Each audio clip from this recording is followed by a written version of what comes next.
ನೋಡಿದವರು ಏನಂತಾರೆ. ಇದು ನವೀನ್ ಶಂಕರ್ ಅವರು ಆಕ್ಟ್ ಮಾಡಿ ಕುಲ್ದೀಪ್ ಕರಿಯಪ್ಪ ಅವರು ಡೈರೆಕ್ಟ್ ಮಾಡಿರೋ ಚಿತ್ರ. ಸಿನಿಮಾದ ಒನ್ಲೈನ್ ವಿಚಾರಕ್ಕೆ ಬರೋದಾದ್ರೆ, ಈ ಕಥೆಯ ಮುಖ್ಯ ಪಾತ್ರಧಾರಿಯಾದ ಸಿದ್ಧಾರ್ಥ್ ಅವರ ಜರ್ನಿ, ಅವರ ಹುಡುಕಾಟ, ಏನ್ ಹುಡುಕಾಟ, ಯಾವ ಜರ್ನಿ ಅಂತ ತಿಳ್ಕೊಳ್ಳೋಕೆ ನೀವು ಸಿನಿಮಾನೇ ನೋಡ್ಬೇಕು. ಸಿನಿಮಾದಲ್ಲಿ ನನಗೆ ಇಷ್ಟ ಆಗಿದ್ದು ರೈಟಿಂಗ್ ತುಂಬಾ ನ್ಯಾಚುರಲ್ ಆಗಿದೆ. ಫಸ್ಟ್ ಹಾಫ್ ಅಲ್ಲಿ ಇವನು ಇರೋದು ಹೇಗೆ, ಇವನ ಮೈಂಡ್ ಸೆಟ್ ಯಾಕೆ ಹೀಗಿದೆ ಅಂತೆಲ್ಲ ತುಂಬಾ ಕಡಿಮೆ ಟೈಮಲ್ಲಿ ಸೆಟಲ್ ಆಗಿ ಇಂಟ್ರೊಡ್ಯೂಸ್ ಮಾಡ್ತಾರೆ. ನಂತರ ಅಲ್ಲಿ ನಡೆಯೋ ಒಂದು ಘಟನೆಯಿಂದ ಇವರು ಅವರ ಜರ್ನಿನ ಆರಂಭಿಸ್ತಾರೆ ಆ್ಯಂಡ್ ನೆಕ್ಸ್ಟ್ ಸಿನಿಮಾ ಬೇರೆ ಥರ ಮುಂದೆ ಹೋಗುತ್ತೆ. ಆ ಜರ್ನಿನ ನಾವು ಫೀಲ್ ಮಾಡೋದಕ್ಕೆ ಸ್ಟಾರ್ಟ್ ಮಾಡ್ತೀವಿ ಆ್ಯಂಡ್ ಆ ಒಂದು ಜರ್ನಿಯಲ್ಲಿ ಕೆಲವೊಂದು ಕ್ಯಾರೆಕ್ಟರ್ಗಳು ಇಂಟ್ರೊಡ್ಯೂಸ್ ಆಗುತ್ತೆ.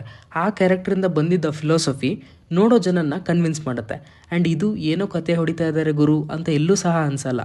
ಆ ಕ್ಯಾರೆಕ್ಟರ್ ಆಗಿದೆ, ಹಾಗಾಗಿ ಈ ಕ್ಯಾರೆಕ್ಟರ್ ಈ ಥರ ರಿಯಾಕ್ಟ್ ಮಾಡ್ತಾ ಇದೆ ಅಂತಲೇ ಅನ್ಸುತ್ತೆ. ಹಾಗಾಗಿ ಸಿನಿಮಾ ತುಂಬ ರಿಯಲಿಸ್ಟಿಕ್ ಆಗಿ ಬಂದಿದೆ. ಸಿನಿಮಾ ಸೆಕೆಂಡ್ ಹಾಫಲ್ಲಿ ಇನ್ನೊಂದು ಕ್ಯಾರೆಕ್ಟರ್ ಎಂಟ್ರಿ ಆಗುತ್ತೆ.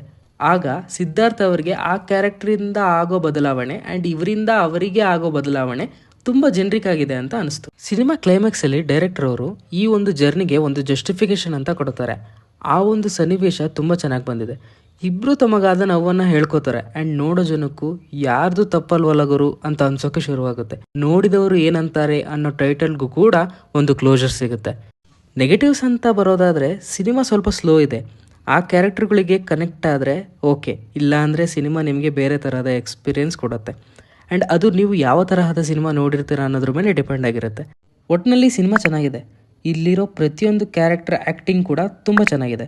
ನೀವೇನಾದರೂ ಸಿನಿಮಾ ನೋಡೋದಿದ್ರೆ ದಯವಿಟ್ಟು ಥಿಯೇಟ್ರಿಗೆ ಹೋಗಿ ಸಿನಿಮಾ ನೋಡಿ.